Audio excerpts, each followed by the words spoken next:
Thank you, Mr. Chairman. One of the areas that I've had some concerns about is um, Iran's both direct and through proxies influence in Syria and Lebanon. And in fact, I was able to secure provision in the fiscal year 2020 Intelligence Authorization Act to ask the DNI to, report to us a bit about those efforts by Iran and how those efforts might impact U.S. interests and our allies, including Israel. I was wondering if you all could provide me with a bit of an update on Iran's efforts to expand its influence in Syria and Lebanon. Yes, ma'am. I'll begin with Lebanon. As I spoke a little bit earlier, Iran sees Lebanon as the terminus of a land bridge to the Mediterranean that gives them a perch from which they can launch attacks on Israel. So their interest in Lebanon is wholly transactional and is limited to that. Now they exercise influence in Lebanon through Lebanese Hezbollah, LH, a shadow organization that we recognize has penetrated many aspects of Lebanese society, but then again doesn't actually do much for the Lebanese.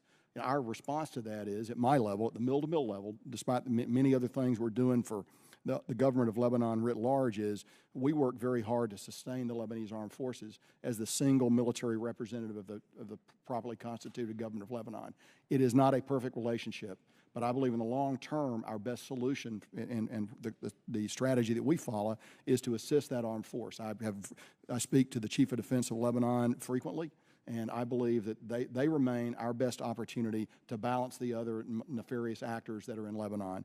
If we turn to Syria, again, Iran's interest in Syria, wholly transactional, wholly negative. It is the sort of middle part of a land bridge that allows them to get into Israel. It also serves as a staging place for potential attacks against Israel, and it allows them also to stage for operations inside Iraq, which is a long-term focus of Syrian foreign policy and military strategy.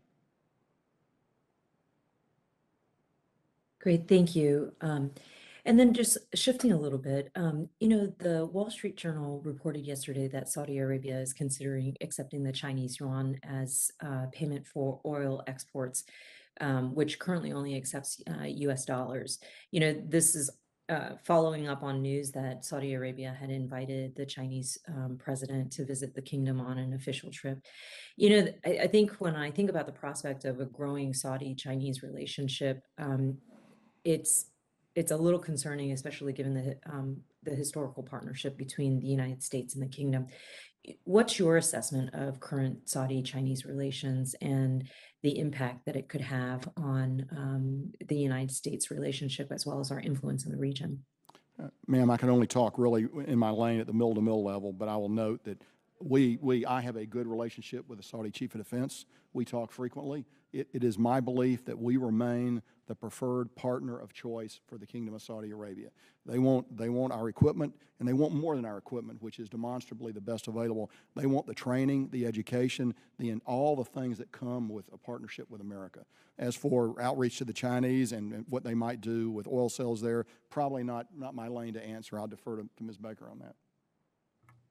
Yeah, I mean, I agree completely with everything that General McKenzie has said. The only thing I'd add, perhaps by way of context, it's clear to us, I think, that strategic competition has come to the Middle East and perhaps has been there for quite some time. And so we do see China and Russia, but particularly China, looking for economic and other inroads with some of our partners and allies. As General McKenzie said, from a defense perspective, we believe that those relationships are strong, that we remain the partner of choice, and that there are things that we bring to the table and that we're offering to partners and allies in the region that, frankly, China and others can't match. Thank you, and I yield back. Mr. Waltz is recognized for 5 minutes. Thank you, Mr. Chairman. General McKenzie, thank you again for your service to this great nation and Semper Fi. I just have a pretty straightforward question for you on Afghanistan. Just given how the withdrawal, not the 20 years, not the mistakes that we've made, but given how this withdrawal was conducted, which I think most would say was a bit of a debacle. Any regrets?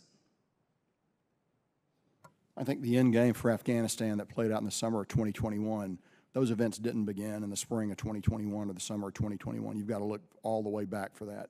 Certainly, I regret that we no longer have the ability to be as effective as we would like to be on the ground in Afghanistan in the CT mission. We're doing that over the horizon. As I've said, it's much harder to do that over the horizon, and I'll talk in great detail about that in the closed session. So I certainly regret that we no longer have that opportunity. I've spoken with a number of the 13 Gold Star families who are now without their loved ones because of an ISIS fighter, suicide bomber that was released from Bagram prison just weeks before. I just received notes from Afghan women who served in the military alongside us that are being hunted down right now with the database that we left behind, with the payroll database. No regrets there? No, nothing we could have done differently in terms of how we exited? I think you go back to the basic strategic decision that we were leaving, and everything else flows from that basic strategic decision that we're going to leave, and we're going to leave completely, and everything flows from that. And was that the right decision, in your view? My opinion has been, and I've stated it publicly, that we should have retained a small presence in Afghanistan. I argued for 4,500 in the fall of 2020, and as we went into the spring of 2021, it was my opinion, and remains my opinion today, that about 2,500 would have given us adequate forces on the ground to retain an advising capability. I appreciate that, and I appreciate you reminding this committee of that, because I think we are going to come to regret this decision, and I think it's going to be felt on the homeland, and it's going to be felt by future American soldiers that have to go fight their way back in to deal with it. Ms. Baker, along those lines, the FY22 NDAA required an over-the-horizon strategy within 60 days of passage. That was about a month ago. You're a month late. Where's that strategy? Congressman, I don't know the exact progress of that strategy. I'd be happy to look into it and get you an answer. You don't know the progress of an over-the-horizon strategy required by law. The President of the United States has cited the over-the-horizon strategy. Secretary Austin, your boss here, the last time he was here, said we can do over-the-horizon. We can keep America safe. I'm in my district saying the administration says we can do this, even though as a special operator I know better. What's the status? General McKenzie, have you chopped on it and sent it up to OSD? So that strategy is working right now. We have had the opportunity to work on that strategy, and we actually have a practical strategy that's in effect right now. Again, something I'll be happy to talk about in the closed session. And Congressman, if I could just clarify, we do have a strategy for over the horizon. What I was referring to is the specific report. I don't know what the status of that report is, but I will get you an answer. Okay. What local let's take a step back. We just had a successful strike against the leader of ISIS, the successor in Syria. And as I've stated in this committee before, but I think it's worth repeating, we had local allies that helped with that, correct? The Kurds. We have bases in the region in Jordan, Turkey, Israel, northern Iraq, right?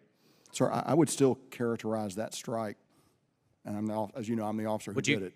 Would you characterize that as over the horizon? That is over the horizon. Okay. I would characterize that as over the horizon. Let's look at the map again. Do we have any bases in any neighboring country in Afghanistan? No, the difference is, as you note, the distances are far greater going into Afghanistan. Conceptually, it's the same thing. The distances are greater, the risk will be higher, and you're well aware of that, sir. Right. Are we still reliant on Pakistan for overflight of our ISR assets? There's no other way to get into Afghanistan for me right now. Pakistan has historically supported the Taliban, correct? They have also supported us. The airline of communication is a direct reflect of Pakistan's support of us. But it's a bit like asking the arsonist for access for the fire department to put out the fire should the homeland be threatened again. We are reliant, just to be clear, we are reliant on Pakistan for that overflight. Otherwise, we got to fight our way in. We are reliant on Pakistan, but as you know, we always reserve the right to defend ourselves anywhere in the world. Thank you, Mr. Chairman. I yield. Thank you. Mr. Crow is recognized for 5 minutes. Thank you, Mr. Chairman, and thank you to all of you for your service to the country and for coming in, and particularly General Townsend and General McKenzie in your last appearance here before the committee. I applaud you for your long and honorable service to the country. General McKenzie, I understand very deeply that decisions are made here in Washington and strategic decisions are made and the military has to carry it out, and I want to thank you for your service and candor before this committee and the American people. on Afghanistan and related issues. And General Townsend, as much as I want to start with you as a fellow Ranger, I'm actually going to start and direct my comments to Ms. Baker. Ms. Baker, what is the timeline for the National Defense Strategy? When can we expect to have that released by the administration? Congressman, I can't provide you with a specific date. I can tell you that it is in final coordination, and we are hopeful to get it over to you all and out to the public very soon. Okay, and is that been held up because of the recent events in Ukraine? Congressman, I think it's only appropriate for us to take a look at what's happened in Ukraine and make sure that we're reflecting that in the strategy. I will say that the NDS, as it's been developed over the course of the last year, we believe is very resilient to current events and in fact, continues to sort of, the bones of it are going to remain unchanged. Well, I can certainly appreciate that, and appreciate that you are taking into account some of the current events as well that have changed the landscape a bit. Focusing in on Africa, you know, we have this this notion, this proclivity to kind of look at China as 10 feet tall sometimes, and certainly they're making big investments, and it would be a mistake for us to underestimate them. But they're also making a lot of mistakes, right? And the use of Chinese labor, predatory economics. There's a lot of disenchantment that's growing within Africa in some places. So they certainly have their weak points. And we have our strengths. One of our strengths is the fact that we have a larger value proposition. We can bring to the table economic, humanitarian, you know, our moral authority, a lot of things. How would you classify, very briefly, what is the elevator pitch for what is U.S.'s strategy in Africa? How would you explain our strategic posture in Africa and our goals? Congressman, I'd invite General Townsend to add to this. I think we have 3 goals in Africa right now. One is counter VEO, and we do that by, with, and through our partners. The second is to that same point, we are working to strengthen those partnerships and strengthen. Well, those are, I don't mean to interrupt, those are things to do, those are tasks, enablers. What is our overarching goal? How do we want to be known in Africa, and how would you classify our engagement?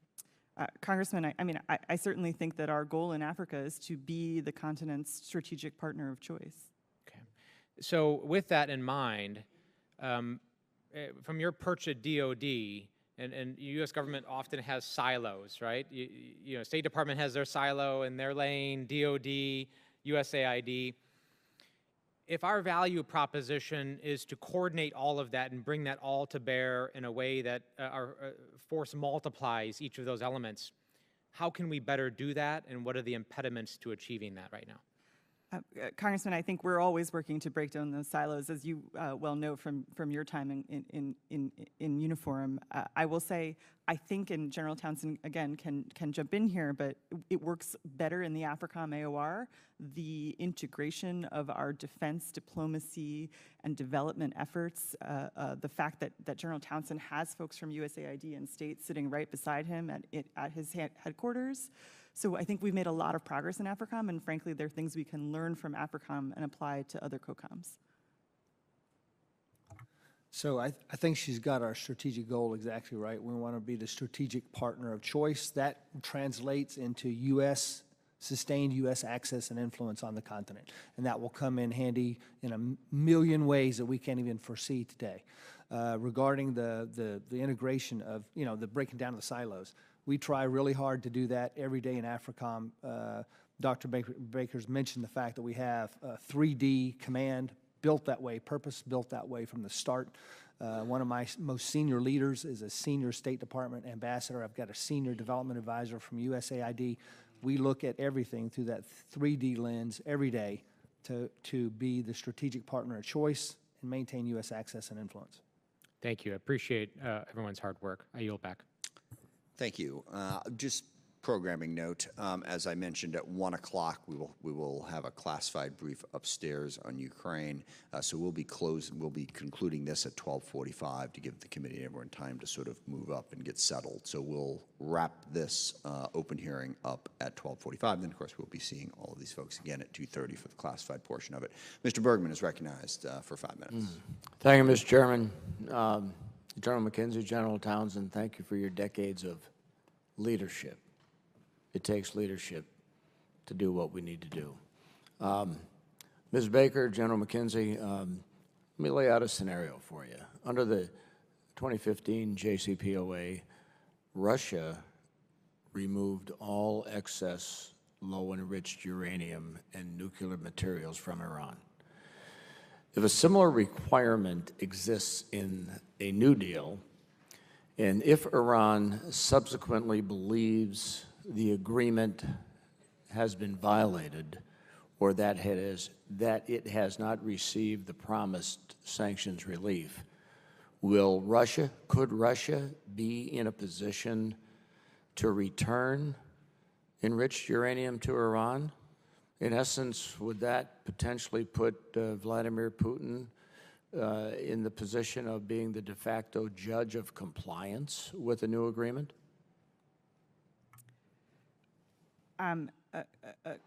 Congressman, as you know, there is no agreement yet, and there are... Again, it was a scenario. Understood. We don't know whether Russia will play that role in a future agreement.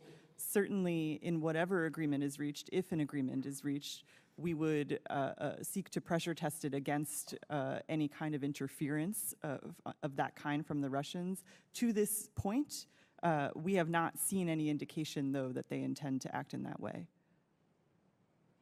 Okay.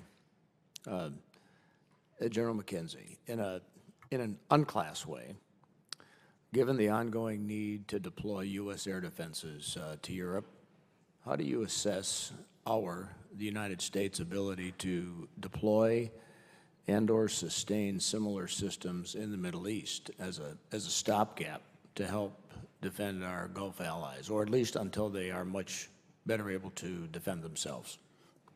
So over the last few years, we have worked closely with our Gulf allies to expand their ability to defend themselves. And in fact, some of those countries have very significant air defense inventories. Saudi Arabia has over 20 Patriot batteries. UAE has a number of Patriot batteries as well. And as you know, UAE actually possesses THAAD, the high-altitude system, which was tested successfully just last month. So we work, the way that we actually accommodate the basic fact of life that we don't have enough U.S. Patriots to service all of our needs globally is through enhanced cooperation with our allies. We're still there. We still have Patriots in the theater. We still work with them. But what you do is you try to think about the way nations can cooperate with each other, and I'll talk a little bit more about that in the closed session. But there is a path forward. And really, you know, the countries in the region are the ones that are directly threatened by the Iranian threat. They are focused, I believe, in a way they have never been focused before by the imminence of that threat. The fact that the quality and number of the Iranian missiles and LACMs and land attack cruise missiles and UAVs is very concerning to them. So there's a real convergence of interest on the part of our partners now.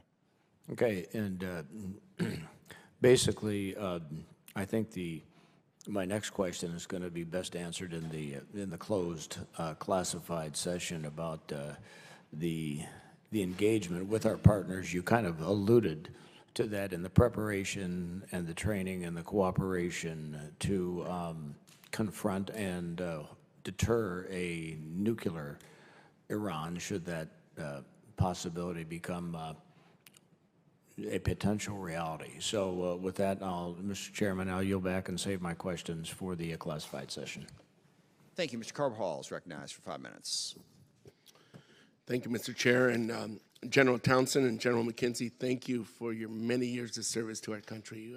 I say that with great gratitude for the American people. We're lucky to have had you in your posts, and thank you, Secretary Baker, for your service. Now, General McKenzie, I applaud the department's commitment to improve its policy in order to better protect civilians, especially with Secretary Austin's new memorandum entitled Improving Civilian Harm Mitigation and Response.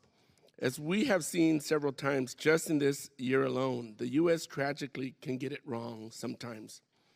With this new memorandum from the Secretary, including standing up a Civilian Protection Center for Excellence and issuing a forthcoming Civilian Harm Mitigation and Response Action Plan, how do you believe this directive will impact the AOR's operations going forward? Sir, thank you for the question. I'd like to begin by saying nobody wearing this uniform ever wants to kill an innocent civilian. Nobody ever wants to do that. There's nothing that is more completely antithetical from the way we operate. We have made mistakes, and we have killed innocent civilians, and we acknowledge that, and we're going to do everything we can to get better and narrow that gap between our ideals and our actions. I would tell you, with Secretary Austin, it is much more than a memorandum. It is the energy he has brought to the problem. I have several officers that are full-time committed to a study that's going on right now that will form the basis for future actions. But in the meantime, we're not waiting on that study. As a result of the RAND study and other studies that have come out, we have undertaken a set of things in the short term to improve our own processes within Central Command, as General Townsend has within Africa Command. So we don't want to minimize this problem. We recognize that it is, in fact, a significant and a critical problem that cuts right to the very heart of what we want to do as representatives of the United States. Thank you. General Townsend, African nations are increasingly influential in the United Nations and other international forums. Currently, 3 of 15 United Nations Security Council seats are held by African nations, with the Kenyan UN ambassador giving an extremely powerful speech at the UNSC meeting regarding Ukraine. Unfortunately, there is a lot of public misunderstanding about the AOR. You have been commander of AFRICOM for over 2.5 years now. What are some of the misconceptions you hear from both American officials and the American public about the AOR? And how can we approach the AOR in a more productive and effective manner? Thanks, Congressman. I think some of the main misconceptions are probably that, first of all, Africa doesn't really matter to us, that we don't have to worry about Africa. And maybe America has been able to largely ignore Africa in the past, but that's not the future. And that's why I said in my opening statement, America cannot ignore Africa. So that's probably the number one misperception. Then I think they don't understand that we have a lot of interest and a lot of partners there every day. We have a great relationship with much of Africa. We are the partner of choice for much of Africa, and just educating the American public on that. You mentioned the vote in Ukraine, and you're right. The Kenyan ambassador did give a powerful speech, and he voted to condemn what the Russians were doing there. But I'm a little dismayed about much of the rest of the continent. About half of the continent voted to condemn Russia. The other half either abstained or did not vote, and that concerns me a bit. Only one country, though, did vote in support of Russia, Eritrea, but the other one half of the continent didn't really cast a vote, and that concerns me a bit. But many of the countries that we are the strongest partners with did join us in the world in condemning Russia. So I think the future for this country's security is in Africa, and we have to lean into it. Thank you. General Townsend and Secretary Baker. Around the world, violent extremism has been a very difficult problem to address, in particular in the AFRICOM AOR. From a report on recent trends in militant Islamic group activity in Africa, the past few years, it appears there has been an alarming increase in violent events by these groups, including Al-Shabaab and Al-Qaeda in the Islamic Maghreb area. What is the biggest impediment to being able to better address these threats? Do you think the U.S. needs to amend our strategy in the AOR? Congressman, I'll start and then, of course, turn to General Townsend. I think the challenge that we face in the AFRICOM AOR, and part of what's driving the growth in VEOs, is challenges of underlying governance and underlying security. And so a lot of our effort in the AOR is dedicated towards institutional capacity building that security. The gentleman's time has expired. I should point to that front. Even if you're in the middle of answering the question, we try to wrap up as close as possible to respect other members' time. Mr. Banks is recognized for 5 minutes. Thank you, Mr. Chairman. General McKenzie, the original JCPOA was finalized in July of 2015. Iran tested missiles in October 2015 before the deal was even implemented in January of 2016. All of this directly contradicted the Obama administration's objective to change Iran's behavior for better through the deal. Then, after the implementation of the JCPOA in January 2016, Iran tested missiles again in March of 2016. General Lloyd Austin, the then commander of CENTCOM, said in a Senate hearing at the time that despite the JCPOA, quote, "There are a number of things that lead me to personally believe that, you know, their behavior is not, they haven't changed any course yet," end quote. General McKenzie, 6 years later, do you agree with then General Austin's assessment of Iran's behavior following the implementation of the JCPOA? With regard to ballistic missiles, cruise It didn't missiles, change their LACMs, behavior. it is not, their behavior has not changed. Do you think that the Islamic Republic of Iran will ever give up its revisionist intentions in the region? And if not, what does a successful counter-Iran policy look like? Well, I think you begin by Iran not possessing nuclear weapons, and that needs to be that's our overarching goal. I think it's better for everyone if Iran doesn't have a nuclear weapon. You should then try to find ways to bring their ballistic missiles, the other elements of their national power that they value very highly, under some form of control. And you're right, they have proven extremely resistant to that up until this time. I appreciate that candidness. The Center for Strategic and International Studies reported on August 10, 2021, that Iran possesses the largest and most diverse missile arsenal in the Middle East and is a major hub for weapons proliferation. If some form of the JCPOA is restored, how do you expect Iran to behave regarding missile proliferation amongst partner and proxy groups? Based on past behavior, I would expect not much modification in that behavior. And can you tell us specifically how CENTCOM is prepared to deal with that? So we work to prevent their successful attacks by working with our partners for integrated air and missile defense across the theater, by enhancing the capabilities of all our partners' air defenses in effect, and that's the best way to do it. I would also argue that Iran knows that if they strike us, we're prepared to respond very powerfully if need be. So we attempt to achieve deterrence. And that has largely worked over the past couple of years. You know, I note the attack last weekend, but let me emphasize again, that attack was actually not directed at us. Understood. General, as one of his first foreign policy initiatives, President Biden delisted the Iran-backed Houthi rebels in Yemen as a foreign terrorist organization. But instead of de-escalating tension, the Houthis doubled their attacks on Saudi Arabia in 2021 and occupied the U.S. Embassy compound in Sana'a and took the local staff hostage. In late 2021 and early 2022, the Houthis also attacked UAE 3 times, killing 3 people. In the way the Houthis have conducted themselves, General, do you think that the Houthis are terrorists? I would defer to policy, Ms. Baker, for a discussion about the delisting decision. But I can tell you from an operational military perspective, they continue to wage war on their neighbors, both Saudi Arabia and UAE, and they wage irresponsible, reckless war without regard for casualties. I understand as well that you would probably defer as I ask, why do you think the Iran-backed Houthis increase hostility since the Biden administration delisted them as a foreign terrorist organization? I'm sorry, would you say that again, please? Well, why do you think that the Iran-backed Houthis increased their hostility after the Biden administration delisted them as a foreign terrorist organization? I think the Houthis still believe there's a military means to achieve their end. I don't believe they're right in that, but it doesn't matter what I think, it's what they think. How does CENTCOM plan to address the Houthis' behavior moving forward? So we have worked closely with both our UAE partners in the wake of this most recent attack. We sent 5th-generation fighters to UAE.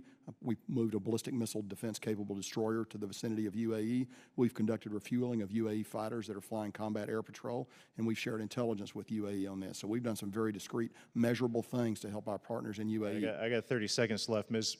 Baker, why did the Biden administration delist the Houthis as a foreign terrorist organization? Congressman, I think no one in the administration, certainly no one in the department, takes lightly the threat that the Houthis pose in the region. And as General McKenzie said, we are attempting to get after that problem, and we are providing any number of avenues of support both to the UAE and to the Saudis. This is outrageous. With that, I yield back. Thank you. Ms. Spear is recognized for 5 minutes. Thank you, Mr. Chairman. General McKenzie and Townsend, we can't begin to thank you enough for your extraordinary service, but know that we are very grateful. Let me start with the report that was just released a few days ago detailing the significant failures in training and physical security at the U.S. Cooperative Security Location in Kenya, where we lost a service member and 2 DoD contractors. It was alarming to read that there was inadequate focus on force protection, inadequate understanding of the threat, inadequate security force preparation, and problems with mission command. What has that taught us in terms of looking at other cooperative facilities in Africa as to our responsibility to harden them in terms of security? Thanks, ma'am. Well, first, let me say we certainly regret the loss of the lives of our 3 Americans there at Manda Bay. We've studied this situation in great detail over the last 2 years and have applied the lessons learned across the African continent. All the things you mentioned that are in that report were all true, regretfully so. I think they stem back to incorrect threat assessments. So when commanders and leaders look at threat assessments, that's their first understanding, and that can lead them down the wrong path. So are you saying now that all of our facilities in Africa have been hardened and have greater protection, or do we have some areas where we need to do more, and should you alert us to those? All of our facilities have been improved since the attack at Manda Bay. We applied those lessons across all of them. However, we do have to continue that work. We've got to improve our foxhole every day. That work continues, and we do have requirements in that area. All right, thank you. Ms. Baker, in the NDA last year, an amendment that I authored to request the status of Afghan women and girls since the Taliban takeover was due March 1st. We haven't received it. When will we receive that? Congresswoman, I don't know the status of that specific report, but I would be glad to look into it and make sure we get it to you. All right. Would you report back to the committee then as to when we can expect that report? Yes, absolutely. All right.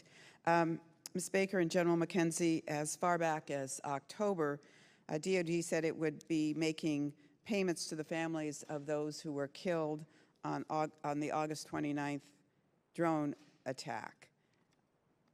Can you tell us the status of those payments?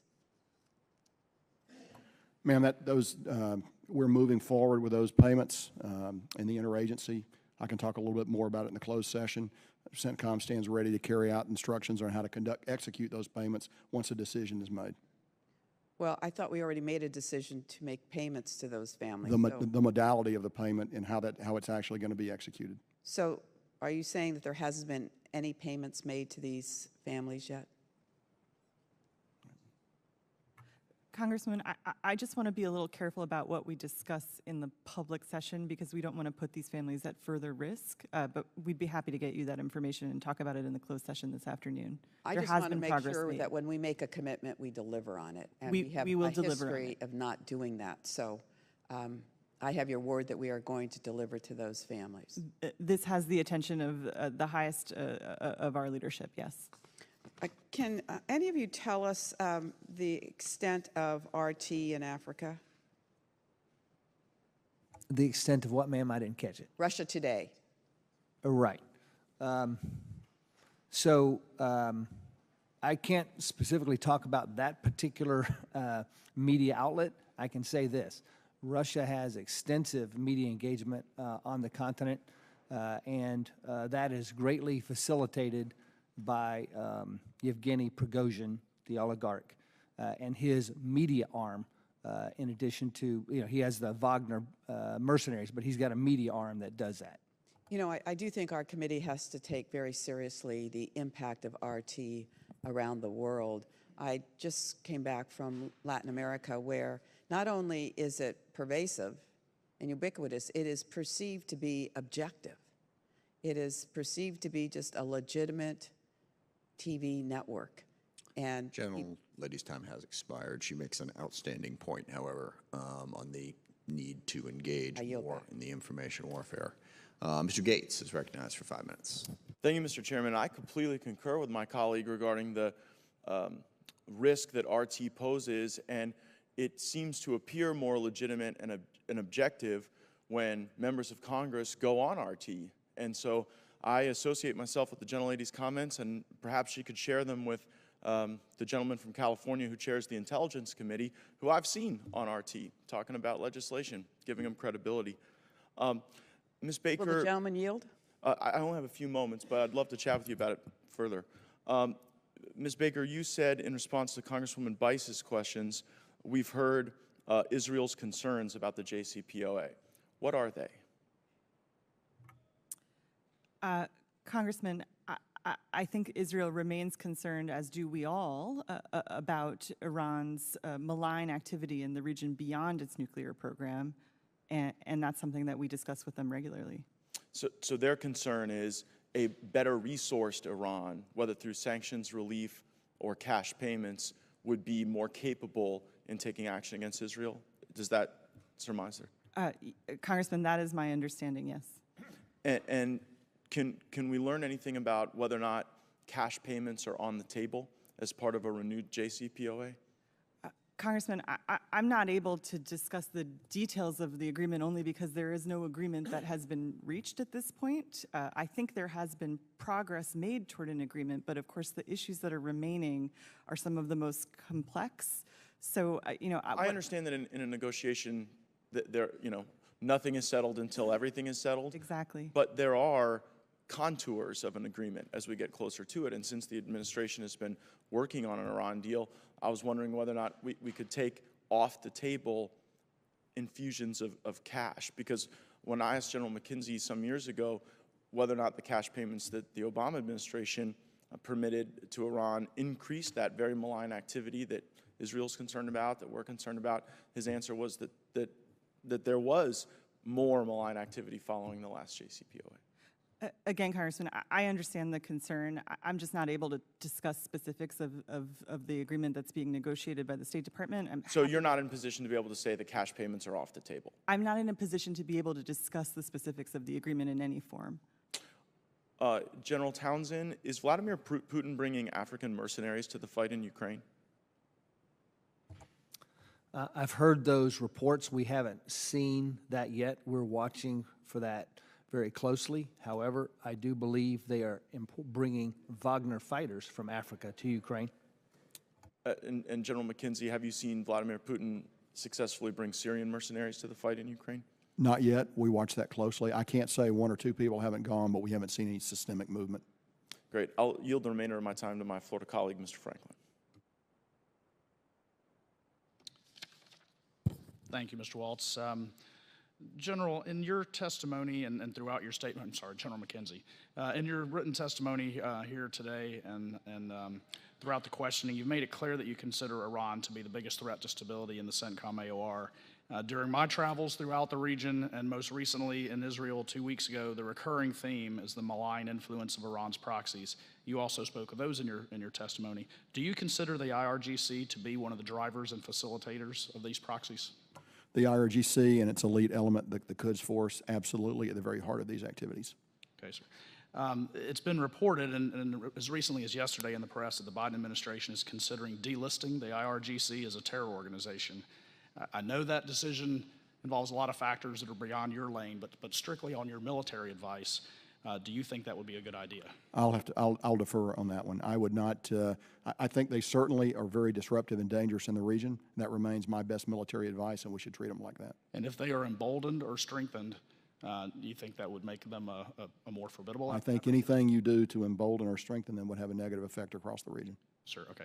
Echoing some of my other colleagues here with respect to Israel, people we met with there were crystal clear that historically, whether it's been cash payments from the Obama administration or any activities that lead to putting money in the coffers of Iran, there's a direct correlation to the pace of intensity of attacks when that money flows in there.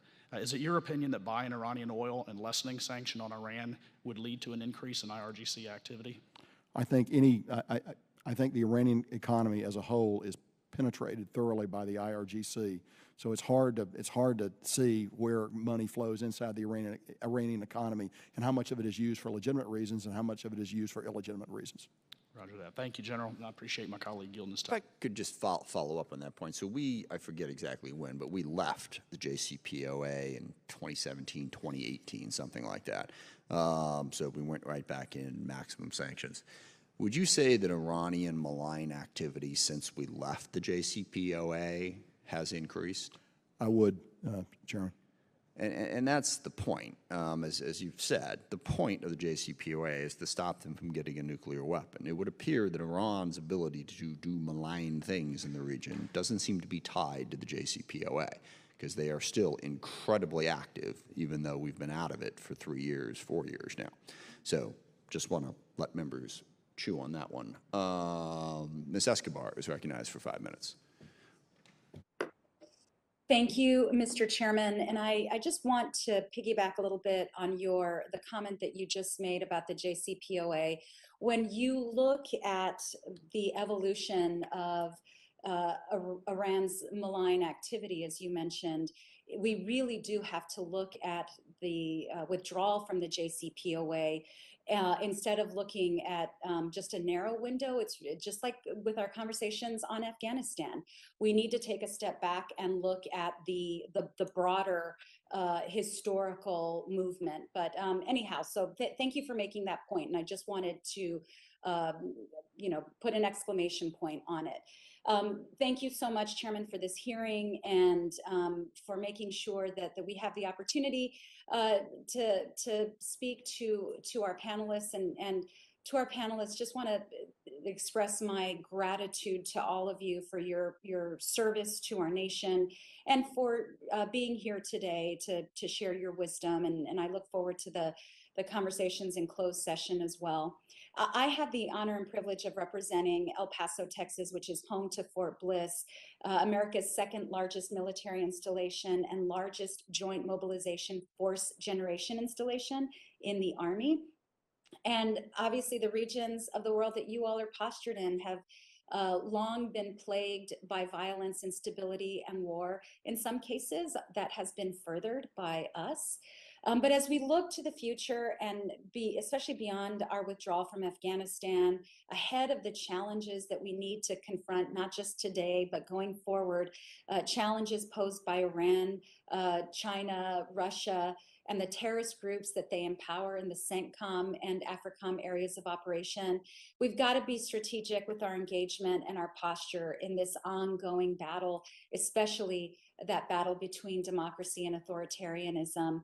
General McKenzie, I was just in Israel and I had the opportunity to see for myself the warmer relations that exist between Israel and Arab states.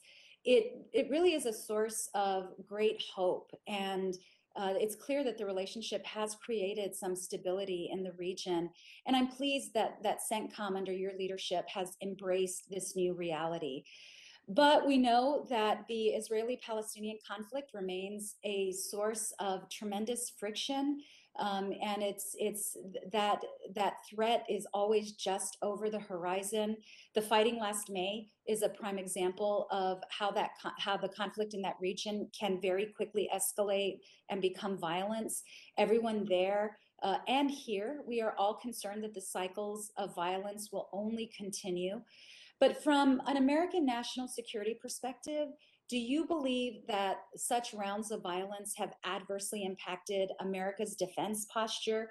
And if so, is there a national security impetus for the United States to take an active role in improving the reality on the ground in order to help create the conditions needed to achieve a two-state solution? And if so, how? Ma'am, the entry of Israel into the AOR was a significant historical event. And so what it's done is it's sort of the operational expression of what began with the Abraham Accords and other normalization activities that go forward. And so the relationship that Israel is developing with its Arab neighbors is going to be profoundly significant in the years ahead. Something that is an irritant to those good relationships is, of course, the struggle with the Palestinians. And that's an irritant to the Arabs and to many of them. And I think it's a significant factor. Anything we could do to reduce that as an irritant to those relationships would contribute to not only Israeli security, not only security across the region, but ultimately our own security. Thank you so much. And I have less than a minute left, but generally speaking, to what extent does U.S. security assistance and coordination allow our regional partners to better coordinate with each other and remove some of the regional security burdens that would otherwise fall more directly on American shoulders? So we have seen over the past year, year and a half, the opportunity for nations to share U.S. resources that one nation purchased, another nation had need of. There are processes that we go through to allow that what we call a third-party transfer. And we have seen that work successfully. The specifics I'd rather put into the closed session, but I'm prepared to talk about that. But yes, it is something we have found valuable. I would simply tell you we also struggle sometimes with the United States bureaucracy when we attempt to do these moves. Sometimes we're our own most significant source of friction when nations want to share things like that. Thank you so much, General McKenzie. I'm out of time. Mr. Chairman, I yield back. Thank you. The chair recognizes Mr. Carl from Alabama. Thank you, Mr. Chair. I appreciate it. I apologize for popping in and out, but as you well know, it's one of those days. Thank you to all of our speakers. I know it's time-consuming for you to come here and take time away, but I appreciate you coming here. And hoorah, General. I raised a Marine myself, so I'm very proud of that. General Townsend, you mentioned in your statement the growing Chinese influence in AFCON and their possible plans to establish a naval base on the western side of the continent, allowing the Chinese to do this project. How can we expand our naval capabilities to ensure that the Chinese do not have a dominant posture in this area? Congressman, I would defer to the Department and the Navy on how we might expand our naval capabilities there. The naval capabilities that I have today are sufficient to do what AFRICOM must do. They are not essential to precluding what China does on the Atlantic coast of Africa. They will be essential if China is successful in gaining a base there. We would have to, in my view, we'd have to invest more naval presence there and activity to further protect America from a Chinese naval base on the Atlantic coast. Thanks, sir, and that's what I was after. I appreciate that. And I give my time back. The only question I have. Thank you. Thank you, Mr. Carl. The chair recognizes Mr. Scott from Georgia for 5 minutes. Thank you, Mr. Chairman. Ma'am, gentlemen, I appreciate your service. I slipped out for a few minutes to meet with a man named David Beasley, who's the head of the World Food Program. And I want to read to you one of his statements. We get 50% of our grains out of the Ukraine-Russia area. It's going to have a dramatic impact on food costs, shipping costs, oil, and fuel. This is a catastrophe on top of a catastrophe. He pointed out that Sri Lanka right now, and I'll just read the headline from Bloomberg, shockwaves from war in Ukraine threaten to swamp Sri Lanka. In 2021, more than half of the grain for the UN World Food Program came from Ukraine. It's a tremendous exporter of wheat, corn, sunflower oil. Russia and Ukraine combined account for 30% of the global wheat exports. As this invasion continues, it's more and more unlikely that the Ukrainian farmers will be able to plant their crops, or fertilize their crops, or harvest their crops, or export any of this food supply into the world. Developing countries in the Middle East and North Africa will feel the impact of this. And my question is, have you considered the instability and unrest that will soon be taking place around the world in your respective AORs? How can we help alleviate the suffering and the instability that we believe will come from this? And what funding resources do you need to take on this challenge? Thanks, Congressman. So your point is exactly right about the food instability, especially impacting Africa. In fact, just in the last day or so, the World Health Organization has declared a humanitarian disaster in Ethiopia as being the greatest one on the planet. So food security or insecurity is a critical part of that on the African continent. I would say, as I said in my opening remarks, I think, and in my written statement, I think it's imperative that we continue to fund USAID because they invest in a robust way on the African continent. It's probably one of the best investments America makes there, And I think there's going to be, because of the point you just made, there's going to be more of that required. Sir, I would note two countries in particular in my AOR will be threatened. One is Egypt, the other is Jordan. Both depend significantly on imports from Ukraine, and they will face a growing food insufficiency as we go forward. I think, the long-term solution is you'd like to find a regional way to actually supplant exporting food into the region, but that's a long-term solution. We are looking aggressively now for short-term solutions that will bring wheat and other foodstuffs in for the short term. And obviously you're going to have to find other sources, other global sources rather than Ukraine and Russia, and that's going to be hard to do with a third of the market coming from those two areas. This is a very pressing concern, and I appreciate you calling it out. Ms. Baker. Congressman, I couldn't agree more with what Generals McKenzie and Townsend have said. I would add to General McKenzie's list perhaps Yemen as being a country that will face an impact here. What we're seeing now are the second and third order consequences of Russia's unprovoked and illegal invasion of Ukraine. As General Townsend said, USAID has the lead on this issue. We are strongly in support of USAID's efforts and will continue to work with them in an interagency fashion.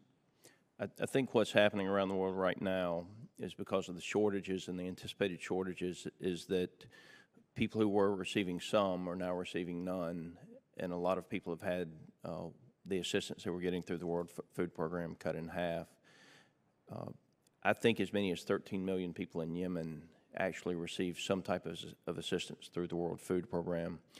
I can't emphasize to this committee and to the world enough the devastation of what Vladimir Putin has done in the disruption around the world. And I think that the pain and the suffering that individual has caused is only now beginning to be felt. And I think the world is going to be hurting for several years because of what he's done. And I just hope that we're paying attention to the potential civil unrest and instability that comes from the lack of the global food supply because of what Vladimir Putin's done. With that, Mr. Chairman, I yield.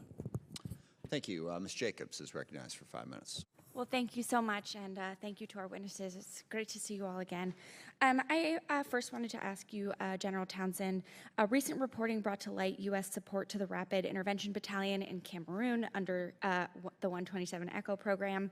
The Rapid Intervention Battalion has been repeatedly implicated in human rights abuses. So why was U.S. support to the Rapid Intervention Battalion not blocked on human rights grounds? What steps is AFRICOM taking to ensure that any partner forces supported under Section 127 ECHO have not committed gross violations of human rights?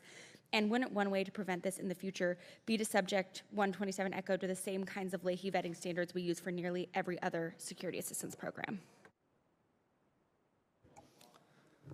There was a Amnesty International, I think, report in 2017 that brought this to light. That caused the department and AFRICOM to look closely at our support, our engagement with the Rapid Intervention Battalion in Cameroon. In 2019, our relationship was ended with that element. In fact, we've drawn down pretty much in 2019, and by early 2020, we ended all of our engagement with Cameroon. We are starting to re-engage there on a very selected basis with some few programs, but not with the Rapid Intervention Battalion. And we do go through extensive vetting with all of our programs, training programs on the continent, to include the 127 ECHO program. Okay, thank you. Ms. Baker, nice to see you. Recent years have seen U.S. trained officers in Burkina Faso, Mali, Guinea, Mauritania, and the Gambia overthrow national governments in military coups. Many of these countries had issues with gross human rights violations in the past, particularly Burkina Faso and Mali, and lacked robust security sector governance and democratic progress that made this kind of challenge, frankly, predictable. On February 4th, I, along with Chairman Meek, sent a letter to President Biden, Blinken, and Secretary Austin on our strategy in the Sahel and requested that the administration evaluate its security sector assistance and other efforts over the last 15 years to assess their efficacy and areas for improvement. And I look forward to this briefing and hope we can work together on this going forward. But how have these developments impacted DoD's thinking on which Sahelian and West African militaries we provide security assistance to? Thank you, Congressman, and thank you for the question. I should note just up front that we do have security assistance restrictions as a result, as you said, of the recent coups in both Burkina Faso, Mali, and also Guinea. So for starters, that is in place. As you know, we work closely with the State Department to ensure that we are vetting all security assistance partners in compliance with U.S. law, with local screening, biometrics as it's required. There's always more that we can do in this space, and so we'll look forward to getting you a briefing on what we're working on. Okay, thank you. Frankly, I think some of these challenges with the folks we trained was a bit predictable, so I want to make sure we're going beyond just the immediate vetting to make sure we're contributing to the broader democratic governance of our partner countries. Absolutely, and I'd just say, as General Townsend has said, one of our focuses in the AFRICOM AOR in particular is that institutional capacity building that will help us, we hope, to move beyond these kinds of incidents. Great. And General McKenzie, the DoD has significantly undercounted civilian casualties compared to numbers provided by credible independent organizations, despite the fact that these organizations undertake interviews, site visits, and other measures that DoD does not generally have. Additionally, recent New York Times reporting found that DoD prematurely dismissed many civilian casualty reports at the assessment phase without doing basic due diligence, like basic internet searches or searching in Arabic instead of only in English. And earlier this week, I, along with my colleagues, sent a letter to DoD urging it to take steps on preventing and mitigating civilian casualties moving forward. As CENTCOM implements changes in procedures for tracking, assessing, and investigating civilian harm, will CENTCOM revisit the many past cases that appear to have been prematurely dismissed? And going forward, what changes do you believe need to be made? So I'll begin by saying nobody wearing the uniform of the United States is interested in killing an innocent person. We work very hard to minimize that. But the battlefield is a deadly and dangerous place, and we have made mistakes. And yes, we have killed innocent people, and we have tried very hard to mitigate that. As you know, the Secretary has undertaken a large, comprehensive, exhaustive, and high-energy project to further shape the efforts of the department, and we are full participants in that going forward. I would tell you, in the interim, based on various reports that have been issued, we have undertaken 10 discrete actions within U.S. Central Command that will support the larger effort, but we're not waiting on that to actually happen. And I will be happy to send those 10 things over so that you can examine them. But the Secretary is seized with this. His energy is palpable, visible, and we're moving forward on it. Thank you. We appreciate the Secretary's efforts, and we'll look forward to that briefing. Mr. Chair, I yield back. Time is expired. Mr. Franklin is recognized for 5 minutes. Thank you, Mr. Chairman. And I had a couple more questions that I didn't quite get to before. And again, back to General McKenzie. As Chairman Smith had noted, Iranian terror activity has been significant whether there's a JCPOA in place or not. I understand that, whether it's Hezbollah in Lebanon, Hamas in Gaza, the Houthis in Yemen, the Quds forces in Iraq. The common denominator is the neighborhood bully, and I hate to use that expression because it's obviously a lot more significant than that, but they're the bad guys. They're the bad actor in the neighborhood. They're the ones that want to destabilize everything. I hate to ask this. I wouldn't normally ask this question, but because I understand your place to provide advice and counsel to the administration. But based on the way things unfolded in Afghanistan and knowing now the questions we were asking and we're getting answers to before things are coming out, that there was a lot of advice provided by the Pentagon that was not heeded by the administration. So before we get this treaty that the administration seems really bent on getting back into place, I think it's really essential that the details are discussed. Has the White House engaged you for your regional security expertise in the negotiation process of this Iran deal? So the person I engage with is the Secretary of Defense and Policy. Okay. And we have a constant dialogue with the Secretary on all issues within the CENTCOM AOR. And I understand the Secretary's got a lot on his plate, but where he's getting his primary source of the boots on the ground feedback is going to be from you. I think he gets it from me. I think he gets it from policy, a variety of sources. Okay. So my concern is what we're seeing on the press out there, in the press, of what may be coming out, delisting IRGC, buying Iranian oil. Those, from what you've told us here, would not be in alignment with your advice on what's best from a military perspective. And I don't expect you to comment on that. But it's either that or they're not asking for your advice at all. And I find either of those to be very concerning. And we're going to watch very closely on how this treaty develops. But I thank you all, and I'm assuming that this will be the last time the two of you testify before us, but I want to thank you as a former military member for your decades of service. It's a lot of hard work and not very gratifying a lot of times, but your nation appreciates your work, and I yield back.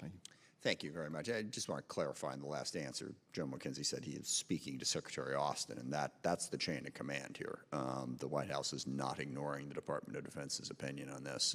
They are speaking with Secretary Austin, who is speaking to his people, and that's where the information goes back. And the larger point is, we have civilian control of the military for a reason.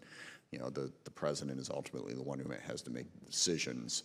If we wanted to just do whatever the military told us, we wouldn't have civilian control of the military. You take the advice, you process it, and you make the best decision you can, and that's what they're trying to do. And Mr. Chairman, if I could, I do just want to clarify that both the chairman and the secretary have had opportunities to provide that advice to the president and to offer their recommendations. Okay, thank you. I appreciate that clarification. Mr. Gallagher is recognized for 5 minutes. Thank you, Mr. Chairman. Ms. Baker, your testimony references the emerging concept of integrated deterrence multiple times. You say the department will continue to lean forward in strengthening multilateral security cooperation in order to strengthen integrated deterrence and to address threats, particularly those emanating from Iran. Later on, you say the integrated deterrence means creating advantages for ourselves, our partners, and our allies, while creating dilemmas for our competitors. I'd like to talk a little bit about the dilemmas you envision under integrated deterrence. I know this is a CENTCOM hearing, but I wanted to ask quickly about Russia. Your portfolio is obviously very vast. Would it be a fair characterization of the administration's policy that sanctions are designed to deny the Russian government resources they would otherwise have available in order to punish their behavior? Congressman, I would say that the sanctions that the U.S. led and that are not only U.S. owned but multinational at this point are designed to impose consequences on Russia for its illegal invasion of Ukraine. So that's a yes, to punish their behavior. And by punishing Russian behavior, we are creating dilemmas, as you put it, or at least costs for the Russians, right? Cost imposition. Yes, correct? Congressman. So under the same logic, if another actor, say China, provided the Russian government with funding to help them evade sanctions, that would, in a sense, create an advantage for Russia in the sense that it would mitigate some of the costs we impose via sanctions, right? Congressman, yes, and we are having a conversation with China about our concerns in that regard. I think this is a very important point, not only because as we evaluate whether China increases its support to Russia, but to be clear, if our adversaries have access to more resources, that creates an advantage for them. And if our adversaries have more resources and are more capable, that creates dilemmas for ourselves and for our allies.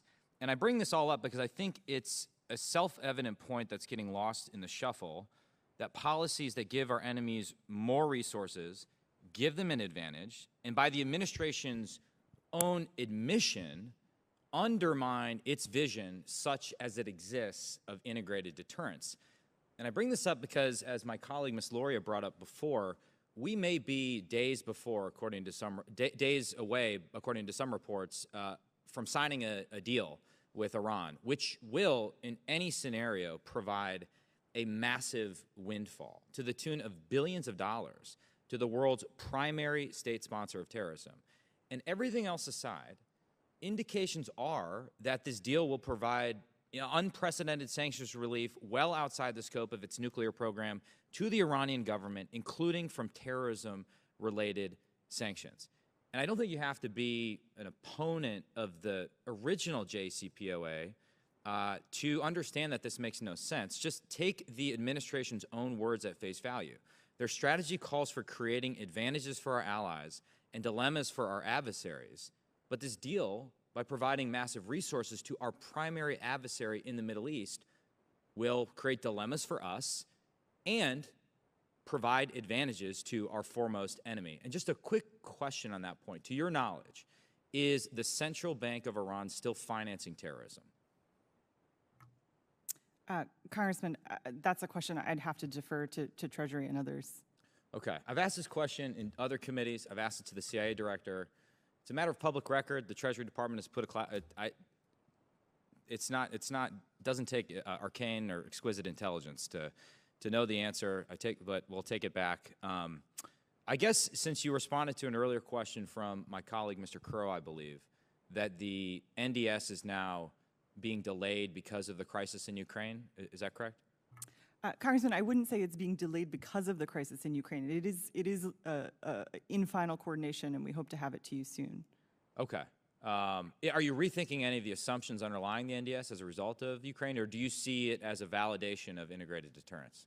Congressman, we believe that the strategy, in fact, took into consideration some of the behavior that we've now seen Russia exhibit, and that it's resilient to what we're seeing from the Russians at this time. So do you believe integrated deterrence succeeded in the case of Russia-Ukraine? I think what you're seeing right now is integrated deterrence in action, bringing together the sanctions, the allies and the partners. I have 7 seconds, but what you're effectively saying is your entire theory of deterrence requires on a country getting invaded and pillaged in order to galvanize the West into action. And I just don't want to put our eggs in that basket. I'm out of time. Thank you. I appreciate it. I will point out we have sanctioned many nations long before they invaded another country. Certainly, we had sanctions, against Russia. We have sanctions against Iran now. And I think the central dilemma that this administration is trying to wrestle with is we also don't want Iran to get a nuclear weapon, and that's kind of the trade-off on that we're trying to go through. And I have not seen any other reasonable plan other than negotiating with Iran for how we stop them from getting a nuclear weapon. Now, the details of that negotiation obviously matter. What are we giving up? What are we getting? But we can't act like, for no apparent reason whatsoever, we're just giving Iran sanctions relief so they can engage in more mischief. No, there's a very, very, very big reason why we're engaged in these negotiations, and that is we don't want them to have a nuclear weapon. Now, you debate whether or not we're going to get there on that, but I think that's worth at least throwing in there into that conversation and discussion. We have no further requests for time. I want to thank you all for your testimony. We'll see you in a couple hours on the classified side, and with that, we are adjourned.